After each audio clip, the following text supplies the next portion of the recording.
Donc, Philippe, ton témoignage est assez puissant. Et Oui. Qu'as-tu vécu? Qu'est-ce qui s'est passé? Alors, qu'est-ce que j'ai vécu? Mais en fait, déjà, je rends grâce à Dieu de pouvoir passer ce soir justement pour témoigner de ce qu'il a fait dans ma vie. Parce que c'est vraiment une transformation. C'est une histoire qui est longue. Je vais essayer d'être inspiré par lui et de passer vraiment aux étapes les plus importantes. En fait, je vivais une relation d'adultère. D'accord. Voilà. Ça a duré quand même, mine de rien. J'ai regardé, en fait, ça faisait quasiment 5 ans. Voilà. Une personne que j'ai rencontrée lorsque ma femme et moi, nous avions vraiment des difficultés.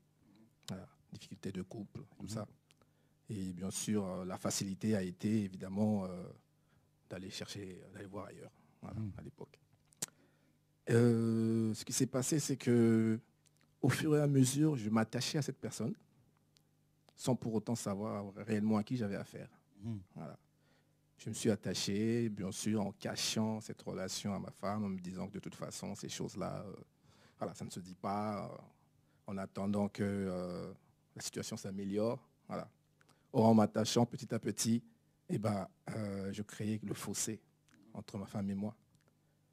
Jusqu'à ce qu'à un moment donné, le venin est devenu tellement puissant que j'avais des envies de séparation avec elle. Voilà. Tu voulais carrément quitter? Ah oui, carrément, carrément. C'est-à-dire que la personne... Avec qui tu as eu des enfants, bien sûr. Ah oui, bien sûr, 3 enfants aujourd'hui. Donc la personne m'avait comme inoculé un virus, je veux dire ça comme ça, qui faisait que pendant toutes ces années-là, j'avais qu'une envie, c'est de quitter ma femme, voilà, pour aller vivre avec elle. Wow. Donc, je pense que le Seigneur a toujours été là. Malgré tout, je n'ai jamais eu la force réelle de partir. À chaque fois que j'ai voulu le faire, il me retenait. Je sais que c'est lui qui me retenait. J'avais comme l'impression que quelqu'un me bloquait. Voilà. Ma femme a pris beaucoup. Et je sais que si aujourd'hui, justement, j'ai donné ma vie au Seigneur, c'est aussi grâce à elle. Voilà. Mais étant moi-même un peu dans cet envoûtement, je peux appeler ça comme ça, je ne voyais pas ça comme ça. C'est-à-dire, je me disais que...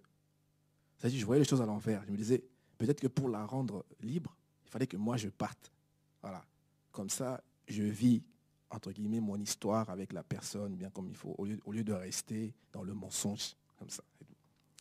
Alors, lorsque je t'ai rencontré, je me rappelle, c'était en 2012, voilà, que tu es passé à la maison. J'étais vraiment pas du tout, à l'époque, pas content de voir voilà, cette personne que je connais pas, qu'est-ce qu'il fait chez moi, et tout ça, qu'est-ce qu'il est venu faire, tout ça. Et tu étais un peu catholique quand même, non? oui, très catholique, pas un peu, très catholique. Je dis D'accord. encore oui, parce que bon, je signale que je suis issu d'une famille très catho, voilà. Et donc, une famille aussi qui met tout l'accent sur le paraître. Voilà, donc, rien que raconter cette histoire, cette relation adultère, je ne pouvais pas en parler, donc il fallait un peu cacher, ne pas trop en parler, que personne ne sache. Et lorsque tu es venu, et je me rappelle, j'étais parti, j'avais en plus menti, je mentais beaucoup à ma femme, j'étais censé être parti prier ou quoi que ce soit, j'étais avec la personne pendant les fêtes. Et tu es venu, je t'ai posé une question, je me rappelle, je t'ai posé une question, voilà, tu es qui, raconte-moi un peu. Dans ma tête, je me disais, c'est encore un de ces pasteurs-là hein, qui cherchent tout simplement voilà, à avoir encore des ouailles dans leur église. Voilà, donc j'étais vraiment un anti-église tel que l'on voit aujourd'hui, en fait, voilà, église évangélique, ouais. voilà. J'avais une mauvaise presse de ça, donc c'était même pas la peine. Voilà. Et tu m'as parlé de voilà, que comment le Seigneur t'avait touché, et tout ça, de la vie que tu avais menée. Au début, je me suis retrouvé, parce que tu parlais des choses Cap-Sud et tout ça. Là. C'est ma vie. Avant, je disais, waouh, il était au Cap-Sud lui aussi. Il a fait ça et tout ça. Il n'est pas tombé du ciel. Ah, voilà. Oui. Ouais. Et quand tu es parti, tu m'as parlé en fait de la visitation du Seigneur et tout ça. Au début, j'ai rigolé. Je dis, mais non, mais il a vu le Seigneur, lui. Mais qu'est-ce qu'il raconte encore, celui-là? Mais toi aussi, tu m'avais inoculé un venin. Voilà, qui était que, bon, en fait, écoute, là, tu es peut-être en train, tu peux peut-être d'en sortir si tu suivais le bon chemin. Voilà. Et donc, j'ai eu envie de faire, comme j'aimais bien toujours quand quelqu'un m'interpelle un peu de savoir qui il est. je commençais à enquêter sur toi. Carrément. Ah, carrément. Je vais sur Internet pour savoir un peu qu'est-ce que les gens disent de lui, c'est qui. Parce qu'en fait, je pense que j'ai toujours eu un don, même quand j'étais vraiment dans cette vie où je ne voulais pas accepter le Seigneur. Le don, c'est que j'arrivais toujours à confondre plus ou moins les pasteurs qui m'entouraient. Je savais que lui, il ne vit pas ce qu'il dit. Voilà. Donc, que ma femme voulant m'aider, me ramener chez plein de pasteurs. Je ne vais même pas citer leur nom. Mais je disais, ah, laisse tomber. Celui-là, là, je l'entends parler, c'est même pas la peine. Ah, c'est même pas la peine. Donc, je crois que j'ai toujours eu ce don-là. Mais avec toi, c'était différent. C'est qu'une fois que tu es parti, je me suis dit, waouh, celui-là, il n'est pas comme les autres. Et il me touche, mais c'est bizarre. Il faut quand même que j'enquête sur lui. J'ai commencé à enquêter, regarder un peu. Et je ne trouvais rien à te reprocher. Donc, je me suis dit, je vais venir quand même dans son église pour voir qu'est-ce qui se passe dedans. Voilà. Et donc, quand j'étais venu, j'étais touché. Je commençais à être touché. Mais l'ennemi étant là, étant vraiment ancré, parce qu'en fait, pour moi, je vivais un envoûtement. J'ai vécu un envoûtement qui a duré, vraiment. Dans la durée, ça a vraiment duré. Même si le Seigneur était patient avec moi pour que je sois transformé, en même temps, l'ennemi travaillait, travaillait tous les jours, me disant que de toute façon, pour que tu sois heureux, c'est mieux que tu quittes ta femme pour que tu ailles chez cette personne-là. Donc ça, c'est un message que je recevais carrément tous les soirs, pour te dire. Voilà. Et je finissais vraiment par me rendre compte que oui, c'est ce que je devrais faire. Voilà. Donc ça revenait toujours. Je venais aux assemblées, j'écoutais la parole et je t'entendais parler, tu dis, le Seigneur ne veut pas qu'on divorce, qu'on se sépare. En même temps, je disais, mais c'est compliqué ça. C'est peut-être mieux, si je reste là et que je suis toujours dans l'adultère, c'est pas bon. Le mieux, c'est que je quitte ma femme, que j'aille de l'autre côté. Ce serait peut-être mieux comme ça, je serais plus cohérent avec moi-même. Donc, c'était compliqué, parce que je sais que ma femme a beaucoup souffert de ça. Elle a vraiment beaucoup souffert et voilà, je t'aime, ma chérie. Alléluia. Ah, ça, c'est magnifique, ça. On peut vraiment acclamer le Seigneur, frères et sœurs.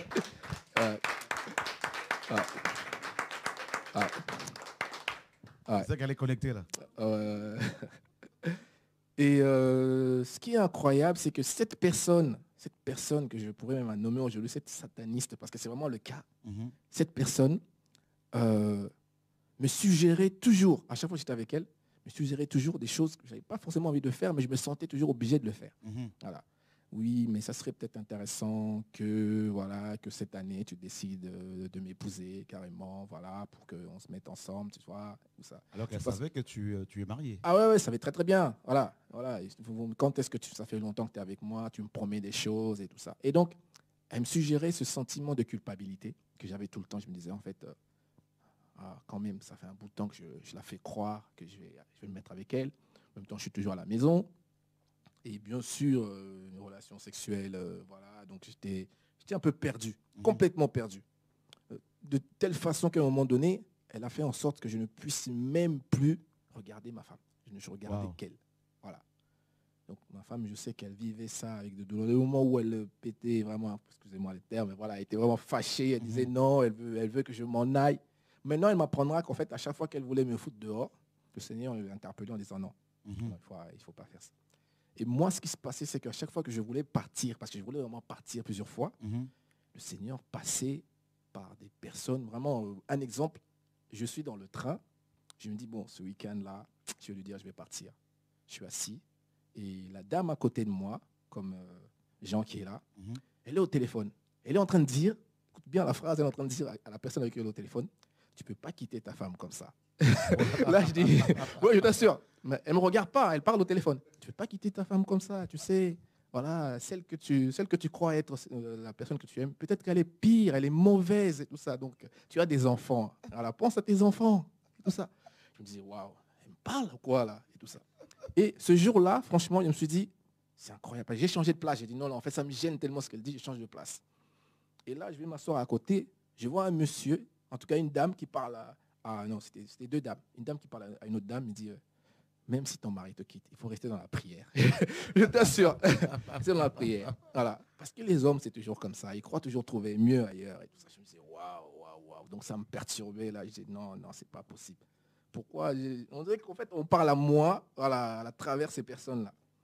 Et donc, du coup, je rentrais à la maison, je changeais d'avis. Je disais, non, je ne partais pas. Mais alors, quand la personne savait que j'avais changé d'avis, waouh. Mais là, c'était des pleurs. En fait, ces personnes-là, elles arrivent à t'avoir par des pleurs. Voilà. C'est-à-dire, elles arrivent à jouer avec ta culpabilité, avec la culpabilité, en pleurant, mais elle va se mettre à pleurer en disant que voilà, ça fait des années que j'attends que tu quittes ta femme pour moi, mais tu ne le fais pas. Quel jour, quand est-ce que tu vas décider? Parce que moi, entre-temps, là, voilà, je suis en train de passer mes années et tout ça, et toi, tu es bien dans ta maison, dans ton pavillon. Enfin, commence à te décrire un peu ta vie pour montrer qu'en fait, quelque part, tu te fous d'elle. Et donc, le sentiment de culpabilité est tellement fort que l'envie de partir et revient encore. Ah oui, mais je te dis, ça a duré 5 ans comme ça. Wow. Il y a le moment où je stoppais, je disais, bon, c'est bon, je vais rester avec ma famille et tout ça.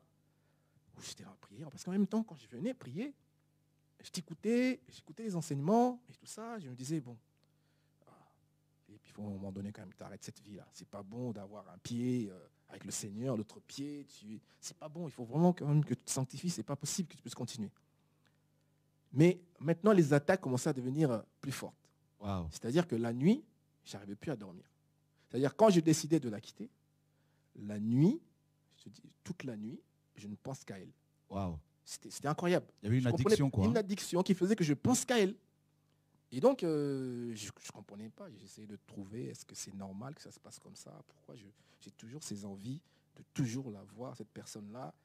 Et juste, c'est-à-dire, si je ne l'appelle pas, je ne dors pas. Wow. Voilà. Mais je ne savais pas qu'est-ce que c'était. Mais je me disais, waouh, je dois l'aimer à ce point-là. Quand je l'appelle, tout va bien. Là, ça se tasse, ça se calme. Voilà. Mais quand je décidais de ne plus l'appeler, je me dis, bon, voilà, maintenant, c'est elle qui va m'harceler et tout ça et tout. Et finalement, je décide, je dis, non, je ne vais plus l'appeler. Et je dors difficilement jusqu'à ce que je dis, bon, allez, on va l'appeler, comme ça s'arrête. Et je l'appelle, ça reprend. Donc, du coup, pour aller un peu vite, je suis passé avec elle, je suis parti, j'ai fait plein de voyages avec elle. Je mentais à ma femme que je partais. À l'étranger. Je mentais à ma femme que je vais en mission à tel endroit et tout ça. Oh non, j'étais avec elle. Wow. Et pendant que j'étais avec elle, ce que j'ai remarqué aussi, c'est que l'ennemi, il va mettre en toi, en fait, une sorte d'orgueil. Parce que quand j'étais avec elle, j'ai voyagé avec elle, même chez mon frère, que tu connais, tout ça. Et là-bas, elle était comme la reine. Tout le monde était en admiration en elle. En disant, waouh, elle vient d'où cette fille-là? Elle vient d'où? Alors, il y avait des gens qui me posaient la question, mais il faut faire gaffe ici, là. Vous savez, ici, en Guyane, on va vous voler votre femme. Carrément, c'était comme ça. Wow. Et donc, ça te mettait un sentiment d'orgueil en disant, en fait, j'ai une belle femme avec moi. Et ça, je vais pas laisser. C'est peut-être mieux, justement, que je quitte la mienne pour être avec elle. Je serais beaucoup plus heureux. Voilà un peu le processus, comme ça.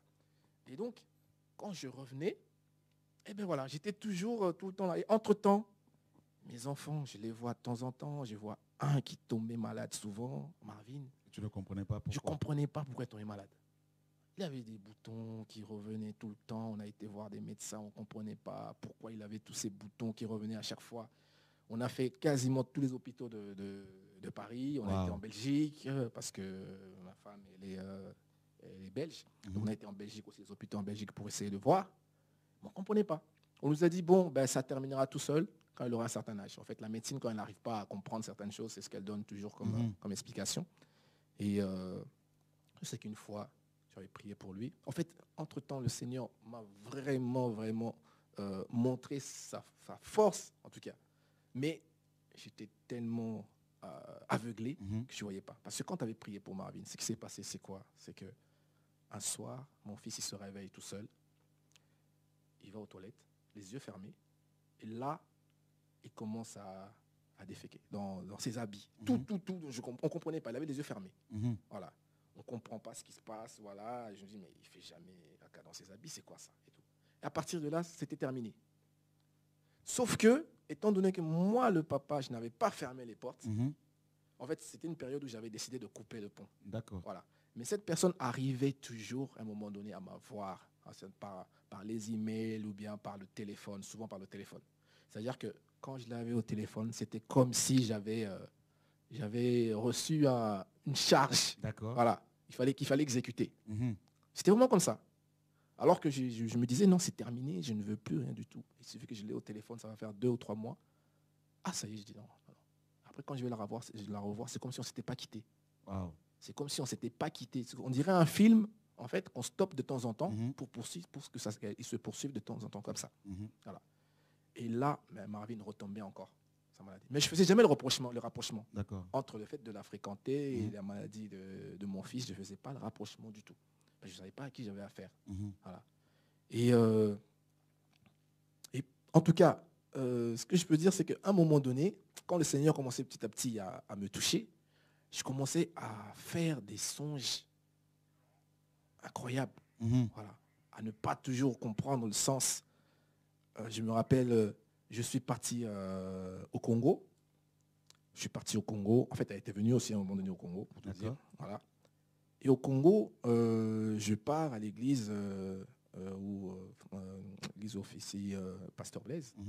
Et je suis en train de prier. Je prie, je dis Seigneur, je ne comprends pas, parce que moi, cette vie-là, je ne la comprends pas, parce que cette personne, je l'aime. Voilà ma prière. Une prière vraiment stupide de quelqu'un qui est aveuglé. Voilà, cette personne, je l'aime et tout ça, là. En même temps, je suis avec ma femme, alors je ne sais pas pourquoi. J'ai l'impression que c'est pas avec cette femme-là que je devais être, mais je la fais souffrir parce que tu me laisses être avec elle. En même temps, je vis une relation d'adultère avec une autre femme. Permets-moi de la laisser, d'aller voir celle que j'aime. Je priais comme ça. Et en priant, je vois une vision. C'est la première fois de ma vie que j'ai une vision.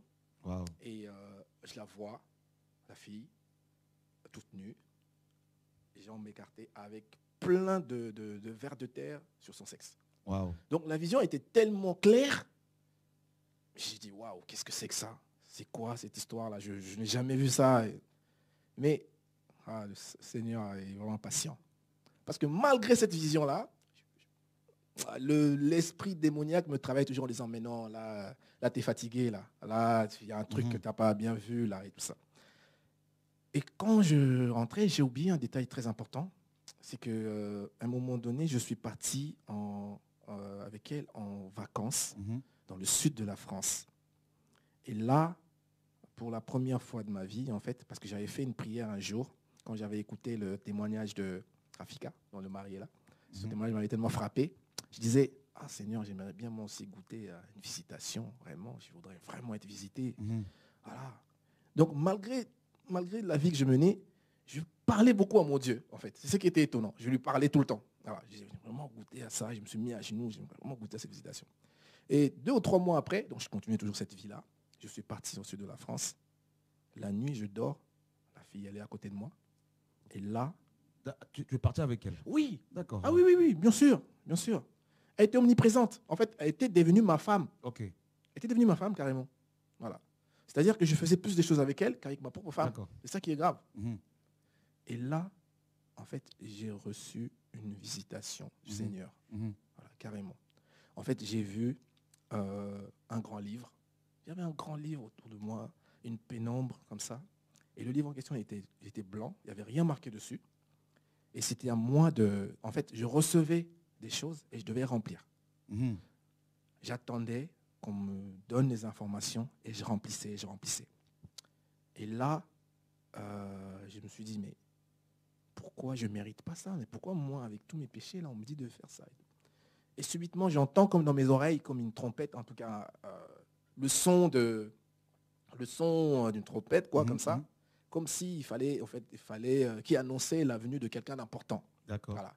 Et je vois apparaître une personne qui venait de ma gauche, en tout cas c'est toujours vision de ma gauche vers la droite, et qui se met devant moi. Et là, automatiquement, je me suis mis à genoux et je commençais à pleurer. Je pleurais, je commençais à citer tous les noms, même des noms, tous les noms du Seigneur. En fait, ça venait comme ça automatiquement. Wow. Voilà. Adonai, le Dieu de Dieu, et tout ça, tout puissant, Dieu le Créateur. Je commençais à pleurer. Et je commençais à demander pardon. Je demandais pardon à Dieu, je suis un pécheur, Seigneur, et tout ça. Il me regardait. Sans que je le regarde, je savais qu'il me regardait. En fait, je ne sais pas comment expliquer ça. J'avais l'impression qu'en esprit, je voyais, il avait les yeux fixés sur moi. Comme, en fait, ce qui était étonnant, c'est qu'il y avait en même temps la puissance de quelqu'un de glorieux, de puissant, en même temps l'amour d'un père. Voilà, qui dit à son fils, je ne suis pas content. C'est tout. Il n'y avait rien d'autre. Il n'a pas parlé, rien. Juste son regard. Juste le regard a suffi. Très expressif. Très expressif et tout ça, là, et je comprenais ça comme ça. Et étant donné que j'ai toujours été un esprit curieux, je me dis, j'ai quand même envie de savoir ce que personne là. Et à un moment donné, je dis, allez, je vais quand même regarder c'est qui. Et en fait, d'un regard un peu de quelqu'un qui a peur, en fait, je vais regarder comme ça. Et là, je vois seulement de profil. Voilà. Je vois de profil, en fait, c'est quelqu'un qui ne marchait pas. Il ne marchait pas. C'est comme s'il roulait dans quelque chose, comme s'il Il flottait, je sais pas, planait, tout voilà, il ça. planait. Voilà. Je vois de profil quelqu'un qui a une longue robe, mais longue, et qui a un visage, disons, blanc comme ça. En fait, c'était un peu blanc comme ça. D'accord. Voilà. Blanc comme ça, et les cheveux un peu pareils. D'accord. Mais ça m'a tellement effrayé. Et là, je me suis réveillé. Waouh. Et là, j'ai eu l'impression, là, en fait, en me réveillant, là, ma main, elle tremblotait comme ça. Je tremblotais, là. J'étais convaincu que quelqu'un venait de rentrer chez là où j'étais. Voilà. Ah, et là, je voyais la fille, elle dormait toujours. Mais là, j'ai eu la conviction que je vivais une vie de péché. Il fallait que j'arrête tout de suite et tout ça. Là, et la conviction qu'il fallait que je me baptise, il fallait que je me marie. Tout s'est passé à ce moment-là. Mais quand elle se réveille, alors que moi, je vais quitter, je vais partir, elle reste toujours un peu pour me faire, enfin, me montrer que non, tout ça là, c'est rien et tout ça. Là, donc, essayer de me faire descendre à chaque fois. En fait, souvent, je faisais toujours le même rêve. Même une fois, on était parti avec toi, je crois, dans le sud de la France, je ne sais pas où, non, je sais pas à quel endroit on a été, où je te disais que j'ai rêvé que il y avait des moines qui te regardaient prêcher. Et à un moment donné, vous êtes en train de monter, et moi, je montais le dernier, et j'essaye de monter, on me tire vers le bas. Et je fais toujours ce rêve-là, souvent. Que j'essaye de monter, on me tire toujours. Donc, j'arrive jamais à atteindre. On me tire toujours vers le bas. Et là, j'ai eu cette impression-là, parce que quand je suis sorti, j'avais envie de sortir. J'ai commencé à poser des questions aux gens de l'hôtel en leur disant est-ce qu'il y a des fantômes ici là? Parce que j'étais vraiment perdu. Hein. J'étais perdu, je ne savais pas qu'est-ce que c'est. J'ai dit est-ce qu'il y a des fantômes? Vous croyez aux fantômes? Et tout ça là. Alors, il y en a un qui m'a dit oui, moi ma belle-mère a vu. J'ai dit bon, c'est pas ça que je voulais savoir. Je voulais savoir si là il y a des fantômes. Parce que pour moi, ce que je venais de voir, c'était pas un rêve. J'ai pas rêvé. Il y a quelqu'un qui est venu dans la pièce. Je ne savais pas définir c'était quoi exactement. Mais seulement je me rappelais que je l'appelais le roi des rois. Je l'appelais plein de noms comme ça. Et cette trompette-là, elle résonnait toujours dans mes oreilles. Tout le temps. Et quand j'étais venu, j'étais rentré, je t'ai posé la question. Et puis tu m'as expliqué que voilà, tu as eu une visitation du Seigneur. Tu sais, voilà, tu as commencé à me dire, il faut faire... Beaucoup de gens vont peut-être mourir, n'auront pas cette chance-là. Toi, tu as eu cette chance. Alors, il faut que tu mettes ta vie en règle. En fait, je rends grâce à Dieu, vraiment. Je le dis, c'est pas pour faire plaisir t'avoir rencontré. Parce que beaucoup de choses que tu me disais, quand je rentrais, je réfléchissais, je disais, waouh. Ah, il a touché vraiment là où, voilà. Il a touché vraiment le point important là. Ah, c'est incroyable ça et tout. Donc il faut que je fasse attention à la vie que je mène, tout ça et tout. Mais de l'autre côté, il y avait, en fait, j'ai remarqué qu'à chaque fois justement qu'il y avait ces choses-là, on dirait que de l'autre côté, on travaillait aussi. On travaillait pour que je retourne dans les mêmes péchés, que je retourne toujours. La séduction était plus grande encore. Oui, voilà. La séduction, plus grande. voilà. Alors là, beaucoup plus grande. Il se passait des choses que je ne maîtrisais pas, je ne comprenais pas moi-même. Jusqu'à ce que je dis non. Là, il faut que je me fasse baptiser et tout ça. Là, je vais arrêter un peu ces histoires catholiques et tout ça. Puisque, entre-temps, j'avais toujours mon baptême catholique et tout ça. Je me suis fait baptiser un peu tard. Hein, voilà. Donc, après cette visitation, j'ai décidé de me faire baptiser. Donc, je me suis fait baptiser et j'ai eu la conviction qu'il fallait que je me marie, que je mette ma vie en règle. Voilà. Et ce qui est étonnant, c'est que pendant cette période-là, j'avais comme une paix pendant un temps. Ça n'a duré qu'un temps, en fait. Une paix, tranquille. Je dis, voilà, je vais mettre ma vie en règle maintenant, c'est bon et tout. Et tu nous as fait grâce, justement, voilà, en nous aidant un peu dans la préparation du mariage et tout ça. Et la veille, c'est un truc qui s'est passé incroyable. La veille de mon mariage, les amis Emilien que tu connais, que tu as vu, m'ont dit ouais. Parce que tu étais marié au niveau de la famille déjà. Voilà, tout est déjà fait, tout ça, voilà, exactement. Et là, je me disais qu'il faut officialiser tout, faire tout ce qu'il faut, ce que veut le Seigneur. Il faut que tout soit fait d'une façon correcte, que comme ça je suis en règle, parce que j'ai envie de servir le Seigneur. Je me disais ça, il faut que je fasse ça, que j'arrête cette vie. Alors, cette personne avec qui j'avais coupé les ponts pendant un certain temps, elle ne m'appelait plus, on ne s'appelait plus du tout. Elle attend la veille de mon mariage, voilà, civil. Alors que je suis avec des amis, ils m'ont dit ouais, on va te faire plaisir, l'enterrement de vie de jeune garçon. J'avais même plus envie de faire ça, mais ils ont tellement insisté, je suis parti. Et alors, bon, c'est un peu humoristique. Alors, il y a une personne qui dit Ah, Philippe, passe devant. Si je te dis quelque chose, tu dis juste jamais. J'ai dit pourquoi? Il me dit non, c'est tout ce que tu auras à dire, c'est jamais. C'était dans une grande fête, dans une grande salle, tout ça. Et en fait, elle était supposée donner tous les prénoms des copines que j'ai rencontrées avant. D'accord. Et que moi, je dis jamais. Arrivé au prénom de cette fille, là, D'accord. incroyable, j'ai dit jamais, je vois, elle appelle. Je te dis à Wow. l'instant même, c'est-à-dire avec une coïncidence que je peux pas expliquer. Waouh. Téléphone, waouh, ça fait longtemps que je l'ai plus au téléphone et tout ça là. Pourquoi elle m'appelle? Alors juste quand on a dit son prénom. D'accord. Ouais, pardon. Donc au moment où ton ami a dit son nom, oui, ouais. cette femme m'appelle. Elle appelle. Et donc je prends un peu de distance pour aller parler. Je dis mais qu'est-ce que tu veux? Ouais, mais en fait je souffre, je suis malheureuse et tout ça là. Bon, en fait le même travail recommence à la veille. Elle s'est mise à pleurer. Ouais, c'est mise à pleurer. Elle a très pleuré, sentimentale. Elle a pleuré toute la nuit. Donc du coup, même pendant mon mariage, j'étais pas bien. Parce donc pendant que moi j'étais avec toi au mariage là-bas, là, toi t'étais. Ah ouais, j'étais en train de réfléchir à ça. Quoi. Oui. Elle pleurait, voilà, je souffre et tout ça là. Ça fait des années que j'attends, je comprends pas pourquoi tu m'abandonnes. J'ai dit non, je dois éteindre ce téléphone. Et j'ai éteint. C'est comme ça que j'ai fait le mariage tranquillement et tout. Mais c'était pas terminé, je pensais que c'était bon. J'allais vivre en paix. Mais non. Les plus grands combats ont commencé à ce moment-là. Wow. Les plus grands combats commencent à ce moment-là, en fait. Où je me dis, bon, ça y est, ça t'a mis les choses en règle et tout ça, c'est bon. Mais non, à la maison, en fait, avec ma femme, ça n'allait plus. Wow. Alors qu'on venait de... Voilà, on commençait à se chamailler. Moi, en tout cas, je sais qu'il y avait un esprit qui me travaillait pour que, en fait, je sois tout le temps en train de... Comment je peux dire je ne pouvais plus la supporter. Je ne sais pas pourquoi. Voilà. Peu importe ce qu'elle pouvait faire, j'étais toujours non, de toute façon, tu voulais qu'on fasse des choses comme ça, tu m'enfermes un peu. Et tout ça, elle te repugnait, tout ça, elle te... Ouais, peu importe. Et en plus de ça, il y avait la petite qui était déjà en route et tout ça. Mais je disais, non, en fait, j'étais exécrable avec elle. Vraiment exécrable. Moi, je dis que la patience qu'elle a eue avec moi, oh là là, je comprends pourquoi Dieu l'a mise avec moi. Que Dieu la garde. Que Dieu l'a mise avec moi. Parce que c'est pas possible. Celui qui trouve une femme trouve le bonheur. Ah, ça, c'est clair. Ah, gloire à Dieu, ça c'est sûr. La femme vertueuse. Hein? Ouais. Et donc, j'étais vraiment exécrable. Je me rappelle, tu es passé à la maison, même là, tu es venu un peu nous exhorter et tout. Et j'étais fâché en disant que, ouais, elle me parle mal et tout ça. Donc, je ne comprenais pas. Je n'avais qu'une envie, c'est de m'éloigner pendant un temps. Voilà. Parce que être à côté d'elle, ça m'énerve. Parce que, en fait, de l'autre côté, on me travaillait dans ce sens-là. Et tout. On me travaillait énormément, mais je ne me rendais pas compte. Ouais. Et l'idée, après quelque temps, l'idée même de me séparer est revenue. Wow. Alors qu'elle était partie complètement, elle est revenue encore. Et j'avais complètement oublié, en fait, à un moment donné, certains songes et tout ça. J'avais mis ça de côté, même que le Seigneur m'était apparu. J'avais oublié, c'est-à-dire que cet esprit démoniaque faisait que j'oubliais d'où je venais. Voilà, j'oubliais qu'à un moment donné, le Seigneur m'est apparu et tout ça. Je mettais ça de côté.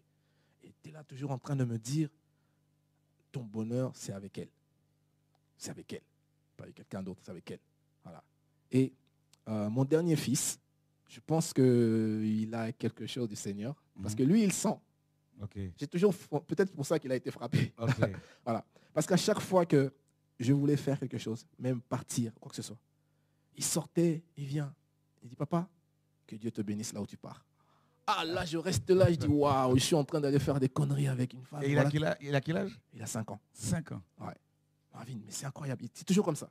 Il va me suivre à la porte juste pour me dire ça. Waouh. Voilà. Que Dieu te bénisse là où tu pars. Tel un prophète. Je dis waouh. Et là, je vais partir maintenant avec en me disant, non, c'est pas possible. Et parfois, quand j'étais avec elle, justement, je me réveille, je dis, non, il faut que je rejoigne ma femme. Il faut que je rentre à la maison. Ah là, elle fermait la porte à clé. Non, en fait, elle m'avait assisté. Interdit de sortir. Oui, de sortir. Elle me rendait violent. C'est-à-dire que je ne comprenais pas. En fait, j'avais des caractéristiques que je n'avais pas l'habitude. Je ne suis pas quelqu'un de vraiment violent. Voilà. Même si ça peut arriver que je m'énerve. Mais je pense que le Seigneur avait déjà réglé ça. Mais ça revenait avec elle. Violent jusqu'à ce qu'un jour, je l'ai vraiment frappé, mais très fort. Et je l'ai laissé une cicatrice. Maintenant, elle s'est servie de ça pour encore me donner le sentiment de culpabilité. En disant, toi, ta femme à la maison, tu ne la frappes pas. Et moi, la fille de quelqu'un d'autre, tu frappes et tu me laisses une cicatrice. Et là, j'étais mal. Je dis, oh là là, mais qu'est-ce que j'ai encore fait là? Et tout ça, et tout. Voilà. Donc, j'essaie maintenant d'essayer de me rattraper, toujours. Voilà. En essayant de se rattraper, en fait, on replonge. En fait, l'idée que j'avais, c'était quoi? C'était c'est quelque chose que j'avais appris à l'école depuis longtemps. Quand on prend une grenouille, on la met dans de l'eau chaude. La grenouille, elle va s'échapper. Mais quand on la met dans de l'eau tiède et qu'on commence à chauffer, elle va mourir là. Voilà. Elle ne va pas s'échapper. C'est comme ça, en fait. On se retrouve comme cette grenouille. Voilà, je me suis retrouvé comme cette grenouille. C'est-à-dire, tous les jours, on a vu c'était quoi? C'est pleurs, c'est pleurs, c'est cet amour. Quand j'étais à côté d'elle, elle me faisait manger. Je ne mangeais pas tout seul. Ah bon? Ah oui, oui, carrément. Elle me donnait à manger en me disant, voilà, tu vois. Elle me nourrissait carrément avec ses mains, comme un bébé. Comme un bébé, c'était comme ça. T'engraissais pour mieux te manger. Oui, exactement. Exactement. Ouais, voilà. Je me rappelle toujours qu'une fois, je t'avais parlé, tu m'avais dit, le Seigneur t'a montré que c'était une sirène. Je me rappelle de ça. Et j'ai dit, oh, mais non. Je disais, mais non, il faut arrêter. Voilà, parce que justement, j'étais tellement envoûté que je ne pouvais pas penser ça. C'est pas possible. Voilà, tu m'as dit, non, Philippe, c'est une sirène. C'est vraiment une sirène. Il faut faire attention. J'ai dit, non, mais non, il ne faut pas. Voilà, je l'ai trop fait souffrir. Il faut comprendre que son père est décédé depuis longtemps. Voilà. Je prenais toujours parti pour elle, en oubliant ma femme. Donc, en fait, elle m'avait vraiment travaillé, cette personne-là, pour qu'à un moment donné, je pense que c'est elle, ma femme. Je t'assure, c'était vraiment ça. Voilà. Il restait juste de rendre ça d'une façon officielle. Voilà. Mais sinon, c'est elle que j'appelais plus. C'est elle qui m'appelait le plus souvent. Elle connaissait mes codes. Alors que mes téléphones, je ne savais pas. Wow. On a toujours voulu savoir les codes. Elle connaissait, puisque c'était incroyable. C'est-à-dire que j'étais un prisonnier captif. Wow. Voilà. Mais en même temps, je continuais toujours à parler à mon Dieu et tout ça. Et comme je disais, le Seigneur n'a pas voulu vraiment que je parte parce que toutes les tentatives, il a mis ça en échec. Parce que quand elle venait, parfois, j'ai failli faire 2 fois des accidents graves. Mais là, je sais que c'est le Seigneur qui est en train de me dire attention. Voilà. Donc, elle vient à Paris, je suis dans la voiture. Et la première fois, je vois une voiture qui passe devant moi, que de poisson pour me faire un accident. Je dis ouf. Et je vois après un camion qui passe, qui avait il y avait dessus des bouts de fer. Et il y a un morceau de fer qui tombe, qui a failli s'écraser sur le pare-brise. Et là, je dis waouh, qu'est-ce qui se passe là? Tout ça. Et je pars, je vais dormir et là, je rêve. En fait, là, maintenant, le Seigneur me parle à travers les songes. Je dors et je vois, en fait, je cherche à aller vers une lumière. Voilà, je demande à une amie, je dis, voilà, en fait, j'aimerais bien aller à cet endroit-là parce que c'est un bon endroit. Et là, je vois des personnes qui reviennent. Il y en a un qui me dit, pour aller là-bas, tu as besoin d'une lumière, une bougie et de la lumière. Et cette lumière-là, tu dois la garder avec toi. Sinon, tu ne pourras jamais aller là-bas. Et donc, c'était toujours comme ça. Mais je ne comprenais pas qu'est-ce que ça voulait dire. Pourquoi j'avais toujours ce genre de message-là. Qu'est-ce que ça voulait dire, en fait. Or, ça voulait dire qu'il fallait que je mette ma vie en règle. Voilà. Mais moi, je pensais que la règle, c'était de partir avec elle. Okay. C'était ça. Et donc, au final, pour aller un peu plus vite, c'est que je commence vers la fin, vraiment, à être de plus en plus interpellé par le Seigneur à travers des songes. Et là, je me dis, non, maintenant, je vais prier de plus en plus, prier de plus en plus. Pendant ce temps-là, en fait, comme je suis un bon informaticien, voilà, j'ai commencé à avoir des envies de tracer un peu la personne, savoir quelle vie elle vivait. Et tout ça. Donc, j'ai mis un peu j'ai essayé de trafiquer sa boîte mail pour vérifier. Je me rendais compte qu'elle avait d'autres hommes à gauche, à droite et tout. Et tu n'étais pas le seul. Je n'étais pas le seul. Mais malgré cela, je me disais, c'est à cause de moi. Ok. Voilà. Je dis, c'est à cause de moi. S'il y a tous ces hommes-là, c'est à cause de moi. Parce que justement, je l'ai tellement fait miroiter des choses. Et là, en fait, c'est ce qu'elle disait à chaque fois. Elle disait, ouais, c'est à cause de toi, tu vois. Maintenant, je disais, waouh. Jusqu'à ce qu'à un moment donné, en fait, je finis par me dire, non, là, maintenant, il faut passer à un autre stade. Il va falloir vraiment, parce que ce n'est pas possible que ça soit toujours comme ça, tout le temps comme ça. Et tout. Mais quand je dis ça, je ne dormais pas. C'est-à-dire, à partir du moment où je décidais que c'est fini, je ne dormais pas. Je ne dormais pas. Ce qui m'a sauvé, c'est qu'à la fin de l'année, je me suis dit, maintenant, je vais essayer de jeûner, je vais venir quand tu as organisé la retraite. Voilà, j'ai dit, non, je vais venir, je vais prier, mon Dieu, parce que ce n'est pas possible que cette histoire dure comme ça. Et puis, parfois, je me rendais compte que ma femme souffrait, mais je finissais par me dire, mais si elle souffre, c'est peut-être parce que je ne suis pas parti plus tôt. Voilà, voilà le message qui revenait. Voilà. Et en me mettant maintenant jeune et en priant, là, je commençais à avoir une force que je n'avais pas avant. Voilà, une force commençait à venir. Et un jour, je l'ai interpellé. Je lui ai dit, c'est quand même bizarre, parce que ma femme m'avait dit, elle m'a dit qu'en fait, ça fait plusieurs fois que je la vois en songe, je la vois toute nue, cette fille-là, je la vois toute nue et je me bats avec elle. Voilà, à chaque fois, je me bats avec elle et je la frappe. C'est ce qu'elle me disait. Elle me dit que toi, tu penses que c'est une fille normale. Elle n'est pas normale. Et moi, je disais, bon, ça, c'est la jalousie d'une femme et tout ça. Voilà, toujours, on disait, voilà, jalousie d'une femme. Elle me disait, oui, je l'ai vue plusieurs fois. Et moi aussi, je commençais à la voir aussi. À la voir. La première fois que je l'avais vue, je commençais à la revoir. Et quand on s'est vu physiquement, je commençais à lui dire, mais est-ce normal que je te vois toute nue, avec plein de bêtes sur toi et tout ça? Elle disait rien. Elle disait rien. Je dis, mais est-ce que tu t'es renseigné un peu sur les sirènes et tout ça? Parce que je me suis rappelé de ce que tu avais dit. Ah, là, elle a commencé à m'insulter par contre. Oh là là, mais ça y est, depuis que tu pries, là, tu as perdu la tête et tout ça, là, tu as vraiment perdu la tête. Tu es complètement fou et tout. Donc, là, j'ai eu un sentiment. Je me suis dit, waouh, j'ai encore dit une connerie, là, et tout. Voilà, c'est comme ça que j'ai pensé. Voilà. Je disais, non. Maintenant, non. En fait, cette retraite, ça m'a vraiment aidé. Je crois que ça m'a vraiment aidé. Dieu s'est vraiment servi de ça pour se dire que bon, il veut se libérer. Il veut se libérer. Je vais l'aider à se libérer. Alors, je lui envoie un mail en lui disant que j'envoie un SMS que en fait, elle était censée venir me voir à Paris. Je dis, écoute, je préfère que tu ne viennes pas parce que j'ai découvert que tu as d'autres personnes et tout ça, là, d'autres personnes qui parlent de toi comme étant une prostituée. Donc, ne viens plus me voir. Moi, je veux quitter, je vais rester avec ma femme. Je préfère que tu fasses ta vie et tout. Alors là, elle a fait le même truc. Elle a beaucoup pleuré. Et elle m'a harcelé je me rappelle, de 23h jusqu'à 6h du matin. Des emails chaque heure. Chaque heure. Voilà. Me montrant à quel point elle était malheureuse. Elle a commencé d'abord, elle peut m'insulter, elle insulte, après elle change. Donc, du coup, je me dis, mais cette personne souffre, mais c'est quoi? Elle souffre comme ça. Je dis, mais Seigneur, c'est quoi? Je ne comprends pas. Là. Ça fait des années que ça dure, mais c'est toujours comme ça.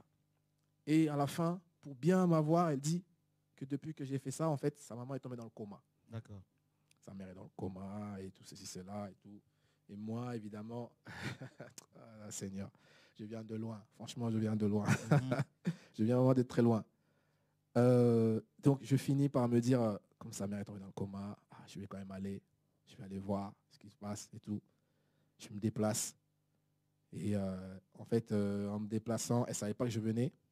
Non, j'ai oublié quelque chose de très important qu'il faut que je dise. C'était le jour où je devais aller pour sa délivrance en Belgique. En fait, je me dis, cette fille a besoin de délivrance. Elle a quelque chose de pas normal. Et tu m'as dit que tu voulais faire un programme de réveil là-bas. Alors, j'ai dit non, il faut qu'elle vienne avec moi. Alors, je décide de venir avec mon frère. Tu m'as dit non, va pas tout seul, va avec ton frère. Je décide que mon frère puisse venir avec moi. Mon frère a dit, OK, on va y aller. À la dernière minute, il ne peut pas venir. Je dis, bon, je vais y aller quand même. Je l'appelle. Je lui dis, voilà, je passe te chercher à ton travail parce que j'ai envie qu'on aille à une réunion de réveil et tout ça. Elle me dit, OK, il n'y a pas de problème. Et avant d'arriver, elle m'appelle, elle me dit, en fait, je ne suis plus au travail, je suis chez moi. OK. Voilà. Donc, en fait, elle faisait tout pour que je me retrouve dans une situation où voilà, je ne peux plus vraiment gérer. Je dis, waouh, déjà, mon cœur me dit, oh, est-ce que tu vas vraiment chez elle ou pas? Elle me dit, non, viens me chercher chez moi, c'est mieux. Mais là, en fait, j'étais déjà revêtu des vêtements de combat. Je disais, non, cette fois-ci, il faut vraiment l'amener. Et quand j'arrive là-bas, elle essaie de m'amadouer en me disant, ouais, voilà, mais tu arrives comme ça, là, tu vas, assieds-toi un peu. Je dis, non. Aujourd'hui, on va aux enseignements. Voilà, on va partir. Tu vois, habille-toi, on part. Je dis, ouais, mais t'es arrivé, t'es pressé. Non. J'ai tellement, en fait, elle m'a tellement amadoué qu'elle a réussi quand même à me prendre, à m'embrasser. Tu vois. Mais je me suis dit, je veux vraiment qu'on parte. Et malheureusement, on est arrivé là-bas. Moi, en fait, je ne sais pas, j'étais naïf. J'espérais qu'en arrivant là-bas, il allait se passer quelque chose. Le Seigneur allait dévoiler qui elle est réellement. Un démon allait sortir. Voilà. C'est comme ça que j'imaginais ça. Voilà. Et il ne s'est rien passé. Voilà, bon, disons, en tout cas, elle a réussi peut-être à cacher ses trucs, il ne s'est rien passé.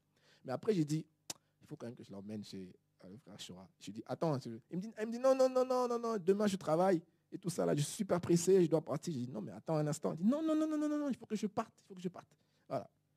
Et j'ai dit, bon, ok, ben, écoute, comme tu dois partir, ça sera peut-être la prochaine fois. J'étais vraiment déçu. Elle dit, ouais, dépose-moi chez moi. Mais figure-toi que je suis parti la déposer chez elle. Je ne sais pas ce qui s'est passé, mais je me suis retrouvé jusqu'au matin, au lieu de rentrer. Ouais. Et donc, elle m'a tellement, en fait, endormi que j'ai pleuré ce jour-là. Quand je suis sorti de là, j'ai dit, oh là là là là, j'étais venu pour essayer de voir, mais c'est moi qui me suis fait piéger. Finalement, je suis resté. Au lieu de pouvoir m'en sortir, je me suis passé une fois de plus. Voilà. Mais là, j'étais venu te voir d'ailleurs pour te dire que voilà, il n'y a rien qui a pu se passer et tout. Là, je dis non, cette fois-ci, c'est la finale. Donc la finale, c'est quand maintenant je pars pour sa maman, pour l'histoire de sa mère. Et là, ce qui se passe, c'est qu'elle me dit, le Seigneur est vraiment merveilleux, elle me dit, je suis à la maison avec une amie à moi, voilà, et donc si tu veux, tu peux passer à la maison. Je dis ok, voilà, elle est avec son amie déjà, c'est bien. J'arrive là-bas, je lui dis, voilà, je suis vraiment désolé de message que je t'ai envoyé si ta mère est malade, mais c'est peut-être mieux. On s'arrête là. Quand tu fais ta vie, je fais la mienne et tout ça. Voilà. Et puis elle me dit, ouais, mais ma mère est quand même très gravement malade. J'ai dit, ok, je vais te donner des sous pour que tu puisses voir ce que tu peux faire pour cette maman qui est malade. Et je lui dis, bah, écoute, dans ce cas-là, je vais passer demain. Demain matin, je passerai. Je dis, ok, à quelle heure? 9 heures. Ok. Donc, le matin, à 8 heures, elle m'appelle pour me dire, en fait, finalement, ne passe pas parce que je suis sorti faire des courses et tout ça, là. Pas seulement à midi. Et moi, je ne pouvais pas partir, je peux pas attendre jusqu'à midi, je devais rentrer. Le Seigneur me met à cœur que de toute façon, ça ne sert à rien d'attendre. Fais ce que tu as à faire et rentre. Et donc, comme elle était disant, elle avait laissé sa copine à la maison, j'ai dit, voilà, je vais aller laisser ma contribution pour sa mère. Comme ça, je rentre. Je pars là-bas, je sonne, c'est fermé. Il n'y a rien qui marche, tout est bloqué. Et comme Dieu avait décidé que c'était ce jour-là que ça allait passer, il y a une dame qui dit, vous cherchez quoi? Je dis, bah, je cherche à rentrer. La dame, elle fait rentrer. Je toque, on ne m'ouvre pas. Et j'ai dit à la dame, bah, écoutez, je vous dépose tout, moi je vais rentrer. Je vous laisse tout, donner à cette fille, elle s'appelle Intel. Elle dit, oui, je connais, je vais lui donner. Et je suis en train de rentrer, je dis, Seigneur, j'ai fait tous ces chemins-là avec cette fille, je ne comprends pas. Je suis obnubilé par elle, dans ma tête, elle me travaille, je ne sais pas, il y a quelque chose de pas normal. Et là, le téléphone sonne. C'est elle qui appelle. Oui, tu es où? Je dis, bah, moi, je suis en train de rentrer. Et là, je vois quelqu'un qui lui arrache le téléphone. Un monsieur qui dit, ah, bonjour. Oui, moi, je suis le copain de machin et tout ça. Wow. Donc, elle était chez elle avec un autre homme. Avec un autre homme. Voilà. En fait, j'ai eu ma délivrance ce moment-là. En fait, voilà. Elle était avec un autre homme. Et le monsieur en question, très gentil. Il dit, voilà, est-ce que tu peux revenir, s'il te plaît? Je dis, oui, bien sûr, je vais revenir. Et je suis revenu, je l'ai trouvé, elle était stressée. Le monsieur dit, ouais, j'ai dit, on peut se mettre à côté, on va discuter ensemble. Oui, bien sûr. Alors, je commence juste à me présenter. Je dis, bon, moi, je la connais depuis longtemps, mais c'est une personne, je ne peux pas te décrire comment je suis censé avoir terminé avec elle, mais ça finit jamais. Je lui dis ça. Je dis, c'est une histoire qui finit jamais. Normalement, c'est fini depuis longtemps. Mais, rebelote, tout ce qu'elle veut, c'est que je l'épouse. Voilà. Et il lui dit, ah bon? Bah, moi, ça fait 5 mois que je suis avec et voilà, il m'a jamais parlé de toi. Et là, elle a entendu ça, elle m'a jeté du jus, et tout comme ça, elle s'est enfuie. Mais j'étais là, en fait, je réalisais même pas, en fait. Je me disais, voilà, je sentais que j'étais en train d'être délivré. Et c'était le garçon qui était énervé. Il dit, non, c'est pas possible. J'ai toujours senti que cette personne était démoniaque, c'est pas possible. Lui, il était vraiment fâché. Moi, je disais, non, mais écoute, moi, je vais rentrer. Il dit, non, ne rentre pas.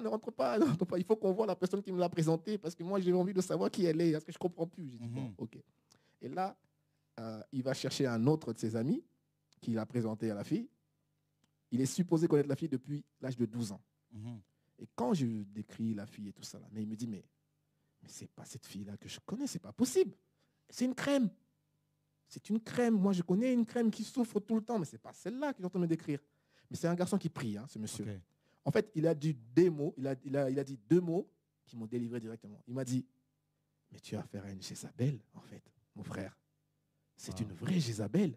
Et là, tu viens d'obtenir ta délivrance. Je te dis, à partir de ce moment-là, j'avais l'impression que quelque chose venait de tomber dans mes yeux. Je te dis que automatiquement, en fait, c'est comme si j'étais voilé pendant des années. Et là, j'avais un poids qui venait de descendre automatiquement. Ça s'est vraiment passé comme ça. En fait, je me suis senti, c'est comme si en fait, tu n'entends rien, tout à coup, tu entends du bruit. Voilà, c'est ça. Voilà, tu es délivré, je dis, waouh. Je regarde là. En fait, je commençais à sourire. Je dis, non, oh Seigneur, qu'est-ce qui vient de se passer là? Et tout.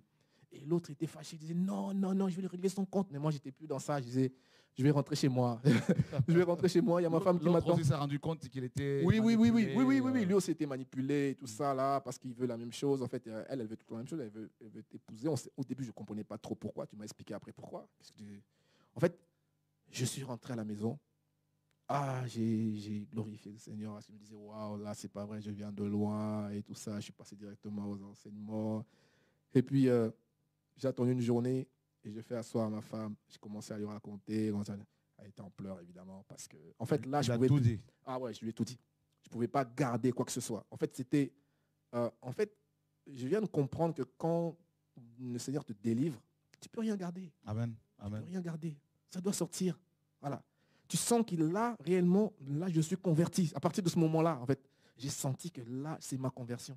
Voilà. Le Seigneur vient de me sortir d'où j'étais captif pendant des années, en fait, sans que je m'en rende compte, puisque les gens autour de moi ne se rendaient pas compte. Je suis même sûr que certains qui regardent là, ils vont être choqués de ce que je suis en train de dire, parce que je ne me rendais pas compte. Voilà. Je ne me rendais pas compte réellement. Et là, j'avais qu'une envie, c'est de sortir tout lui raconter. Je sais que ça lui faisait mal de ce que je disais. Bon, voilà, je disais, je préfère tout te dire. Voilà. Comme ça, au moins, si on doit repartir sur les bonnes bases, mais au moins que je te dise tout. Wow. Et donc, j'ai parlé. Donc, j'ai pas arrêté. Je crois qu'on a passé 2 jours parce que l'histoire était tellement longue. Donc, elle voulait des détails. J'ai dit, OK, je vais te raconter tout. Et donc, je vais raconter. Et ce qui est encore étonnant, c'est que je suis venu aussi t'en parler. Et tu m'as dit quelque chose, tu m'as dit, elle ne va pas te lâcher, Philippe. Moi, je dis, mais non, c'est fini, c'est terminé. Elle dit, mais non, tu me dis non, elle ne va pas te lâcher et tout ça. Alors, je pensais que moi, c'était fini. Mais non, c'est la suite maintenant qui me convainc qui elle est. OK. Ah, parce que pendant tout ce temps-là, je me disais, bon, c'est une fille perdue qui est certainement mystique et tout ça là. Mais là, j'ai compris que j'avais affaire à quelqu'un qui en voulait à ma vie. Wow. En fait. J'ai vraiment compris. Parce que j'avais maintenant d'autres types d'attaques. C'était carrément spirituel. Voilà. Elle venait me chercher la nuit. Wow. C'est-à-dire que c'est une chose que j'avais jamais expérimenté ça. Que je dors et je vois une personne qui vient me chercher, mais entre elle et moi, il y avait un enfant. Okay. Et je commence à me balader avec elle dans la voie lactée et tout ça, je t'assure. Wow. Je ne comprenais pas. Je dis, mais qu'est-ce que je fais là et tout ça. Et puis je me réveillais. Tu as commencé à t'initier à la sorcellerie. Voilà. Et je me réveillais comme ça, là. Ma femme, on priait. Je dis, non, je n'ai pas envie de vivre des choses comme ça, là. Qu'est-ce qu'elle veut encore et tout. Ou bien je la voyais toute nue, elle me demande de se laver avec elle. C'était vraiment comme ça. Tous les jours, alors que je l'avais abandonnée, mais tous les jours, elle était dans mes rêves. Me demandant des choses, soit de coucher avec elle, soit de rêver avec elle et tout ça. Donc j'ai coupé les connexions Google+, quoi que ce soit. Je me suis déconnecté, je dis, je ne veux plus. Alors, au lieu de s'arrêter là, maintenant, elle commençait à téléphoner. Donc, on a changé le numéro de téléphone de la maison. Wow. C'était du harcèlement. Elle appelle. Donc, j'ai dit à ma femme, je te passe mon numéro, je te passe mon téléphone, comme ça, tu gères. Je ne veux plus avoir affaire à elle. Je sais qui elle est. Donc, je ne veux plus du tout la connaître. Et jusqu'à avant-hier, où il y a eu... avant-hier, là, on est lundi. Oui. Ce samedi. Voilà. Passé. Il y a eu la bataille vraiment à Mont-Carmel, là, à la maison. C'est incroyable. C'est que, en fait... étant donné qu'elle insistait tellement en téléphonant, elle raccroche, j'ai dit non, écoute, on va envoyer un message à sa mère, comme est sa mère, lui disant que sa fille me harcèle, je ne veux plus. Voilà.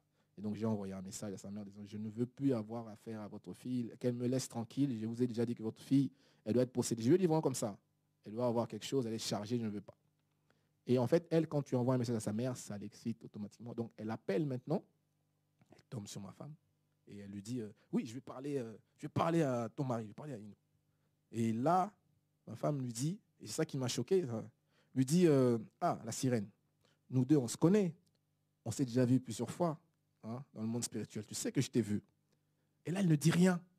Pendant cette période-là, pendant ces instants-là, elle n'a rien dit. Elle dit, je t'ai vu plusieurs fois et à chaque fois qu'on a combattu sur les deux, je t'ai frappé parce que moi, je suis de Dieu et toi, tu es du démon. Et tu sais que mon Seigneur, à moi, il est plus fort que toi. Amen. Et elle a raccroché. Alors qu'elle avait appelé pour elle a raccroché. Après, elle va rappeler pour dire que, en fait, mon téléphone était déchargé. Voilà. Oui, est-ce que vous savez que votre mari, ma femme me dit, mon mari m'a tout raconté, et je ne vais pas écouter un serpent. Elle voulait mettre la zizanie entre toi et exactement. ta femme. C'est comme ça que procèdent de frères et sœurs, les sorciers. Quand ils sont démasqués, les sorciers, ils vont maintenant commencer à raconter des histoires sur les personnes qu'ils veulent détruire. Exact. Donc, montez tout le monde contre les enfants de Dieu. Faites attention. n'est-ce pas? Tout à fait, c'est tout à fait ça, en fait. Voilà, il commence à vouloir raconter, mais ma femme ne lui a pas laissé parler. Elle lui a tellement dit que de toute façon, je sais qui vous êtes une prostituée, vous faites des choses, vous avez peut-être voulu aller avec mon mari, mais maintenant, il a décidé de vous laisser, c'est fini. Là, maintenant, c'est ta femme qui te défend. Là. Ouais, c'est ma femme qui me défend. Qui me défend. Je crois que elle a une décharge qu'elle n'a jamais reçue. Parce que, voilà. Donc, il y avait déjà la haine de toutes ces années qu'elle a, voilà, toutes ces années qu'elle a subies là, donc tout ce qu'elle avait à dire. Et je pense que de l'autre côté, en fait, il y avait du monde autour d'elle. D'accord. Voilà.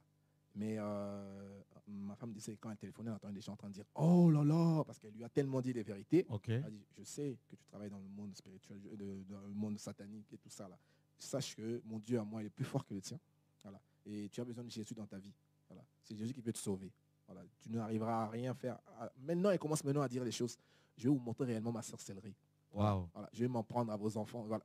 Elle dit ça. Wow. Elle dit carrément, je sais où vont à l'école les enfants et tout ça là. Ils vont voir. Et tout ça. Je disais, waouh. Je dis, c'est pas possible. C'est pas possible. Quand on n'arrive pas à t'atteindre. Cette personne qui était tellement douce, voilà. En fait, elle commençait petit à petit vraiment à montrer qui elle était, réellement ce qu'elle voulait, ce qu'elle cherchait en fait. Voilà. C'était carrément en fait ma mort. Voilà. J'ai compris ça en fait. Elle cherchait ses fins, c'était qu'à un moment donné, je vais avec elle et que voilà, peut-être mon mari qu'elle me sacrifie. Voilà. Et je ne m'étais pas rendu compte et voilà un peu ce que je peux dire. Et je sais que vraiment si je vais exhorter les frères qui ont peut-être la même situation, qui vivent ça peut-être d'une autre façon. Moi, j'ai compris que c'est la vanité, en fait. Amen. Tout est vanité, en fait. Parce que je vois que dans tout ce qui s'est passé là, à un moment donné, on finit par... On n'est jamais content de ce qu'on a, en fait. On cherche toujours, à un moment donné, à dire non, c'est mieux l'autre. On pense que l'herbe est plus verte ailleurs. Voilà, exactement. Et surtout quand il y a ce côté encore orgueil où vous êtes avec la personne que vous pensez être bien et les autres vous confirment que c'est bien. C'est la plus belle femme, elle est plus séduisante. Elle est tellement l'orgueil, cet orgueil-là peut vous tuer. Voilà, c'est ça. Ah ouais, c'est terrible. Mes amis, il y a un passage d'un Proverbe, chapitre 28, verset 13, qui dit ceci. Celui qui cache ses transgressions ne prospérera point, mais celui qui les confesse et qui les abandonne obtiendra miséricorde. Amen. Voilà, Philippe a vécu dans l'adultère pendant près de 5 ans, alors qu'il était marié au niveau de la famille, donc avec père de 2 enfants à l'époque, et ensuite marié à la mairie, sa femme vient d'accoucher de leur fille qui a quoi, 1 an, 1 an et demi, même pas encore, 7 mois. Et voilà, donc pendant 5 ans, il a trompé sa femme et avec une sirène des eaux, une sorcière, qui a commencé malheureusement pour Philippe à l'initier à la sorcellerie. C'est-à-dire à le sortir, n'est-ce pas, astralement. Voyez. Et donc j'ai suivi cette affaire depuis quelques temps. Pendant quelques temps, j'ai suivi cette affaire. Et aujourd'hui, le Seigneur nous a donné cette victoire, frères et sœurs, sur la puissance de la sirène des eaux. Et ça, c'est magnifique. Quand la sirène des eaux n'arrive pas à détruire un foyer, à pousser un homme au divorce, si l'homme lui résiste et, n'est-ce pas, le refuse de divorcer, eh bien, elle cherchera, n'est-ce pas, à nuire à son témoignage. Elle cherchera à l'abattre maintenant verbalement. Donc, si elle n'a pas pu t'atteindre spirituellement comme elle n'a pas pu, heureusement pour toi, maintenant c'est physiquement qu'elle a essayé de le faire, qu'elle va continuer à le faire. Elle va continuer à le faire parce que quand c'est comme ça, elle ne va pas t'oublier, elle ne va pas te lâcher. Donc, comme je te le dis, je te le redis encore ce soir, et aux frères et sœurs également, aux personnes qui sont concernées par ce témoignage. Et sachez que quand vous avez affaire à la sirène des eaux, mes amis, elle ne vous lâche pas. Et je sais de quoi je parle parce qu'on a plusieurs cas comme ça. On en a connu dans le passé. Et des sirènes qui étaient venues envoyer pour nous faire tomber. Et Dieu nous a gardés, merci Seigneur. Et aujourd'hui, merci Seigneur, aucune femme ne peut dire, moi, j'étais avec ce monsieur, parce que les gens peuvent parler, mais il n'y a aucune preuve. Et Dieu sait que nous sommes, mes amis, clean là-dessus. Et vraiment, c'est une joie pour moi, ce soir encore, d'entendre Philippe témoigner ainsi. Et d'autant plus que sa femme, et bien sûr, Nana, a beaucoup pleuré. Et ce soir, elle est connectée. Je crois qu'elle est beaucoup encouragée. Voilà, donc je crois que bientôt vous allez partir sur la Lune, n'est-ce pas, remplie de miel. Ah oui, donc Ça va vous faire du bien en tout cas. En tout cas, oui. on vous souhaite beaucoup de joie, beaucoup de bonheur. Ce que je peux dire, c'est que j'ai retrouvé ce que c'est que avoir une femme et avoir une famille. Amen. Voilà. Des choses que j'avais complètement oubliées. Wow. Ouais. Là, vraiment, je sens que j'ai une femme et, dont je dois m'occuper. Voilà, et les enfants. Non, mais c'est une nouvelle personne. Alléluia. Ah, c'est une nouvelle personne. Ça, c'est beau. Ouais. Que Dieu soit béni, frères et sœurs, pour ce puissant témoignage.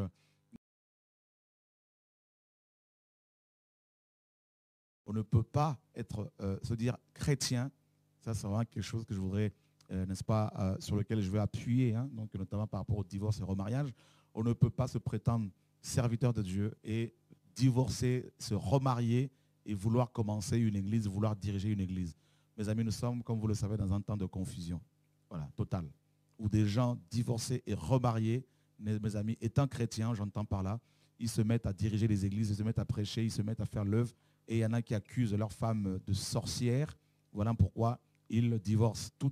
Si ta femme est sorcière, eh bien, tu dois prier pour sa conversion. Voilà, c'est trop facile de vouloir divorcer, hein, pour pouvoir, n'est-ce pas, prendre une femme beaucoup plus jeune et aller faire ensuite le ministère avec cette femme. Donc, mes amis, il faut qu'on arrête de se moquer du Seigneur. Voilà, Dieu est le Dieu de famille, n'est-ce pas? Il est contre le divorce, il est contre le remariage. Il le dit dans Malachie chapitre 2. Il dit qu'il est, n'est-ce pas? Dieu le dit. Il dit, je hais la répudiation. Voilà, un homme divorcé et remarié et qui va faire l'œuvre du Seigneur, frère, c'est anti-biblique. Voilà, une personne qui se dit chrétienne, mes amis, doit honorer la parole du Seigneur, doit marcher selon l'évangile. Voilà.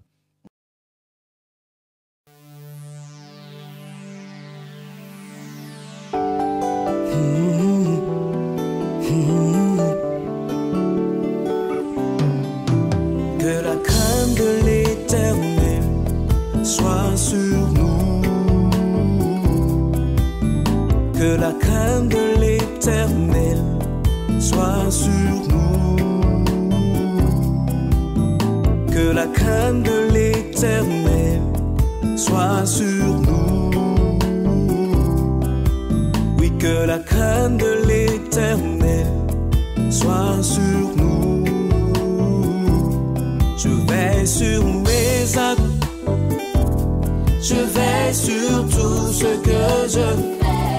Je veille sur mes actes, je veille sur tout ce que je fais. Je veille sur mes yeux, je veille sur tout ce que je regarde. Je veille sur mes yeux, je veille sur tout ce que je regarde. Que la crainte de l'Éternel soit sur nous. Que la crainte de l'Éternel soit sur nous. Que la crainte de Dieu, que la crainte de l'Éternel soit sur nous. Oui, que la crainte de l'Éternel soit sur nous.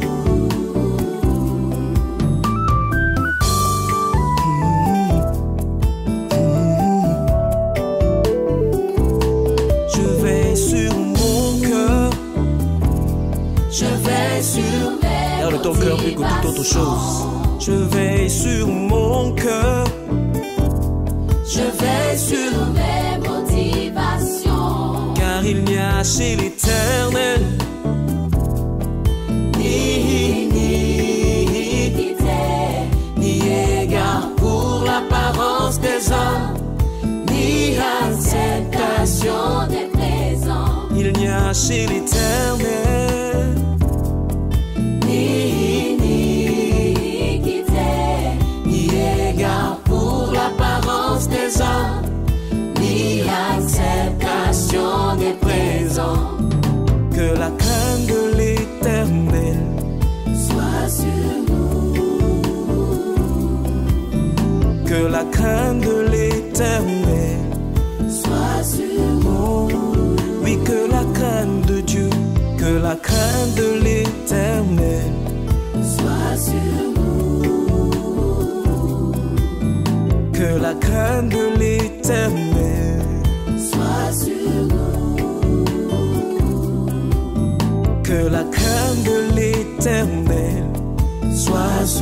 elle doit être sur nous. Oui, que la crainte de l'Éternel donne-nous de craindre ton nom, Père.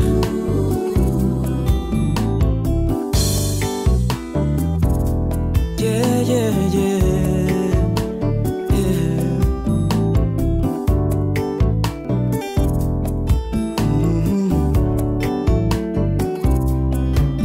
Chez l'Éternel, ni iniquité, ni égard pour l'apparence des hommes, ni acceptation de présent. Car il n'y a chez l'Éternel, oh, ni iniquité, ni égard pour l'apparence des hommes.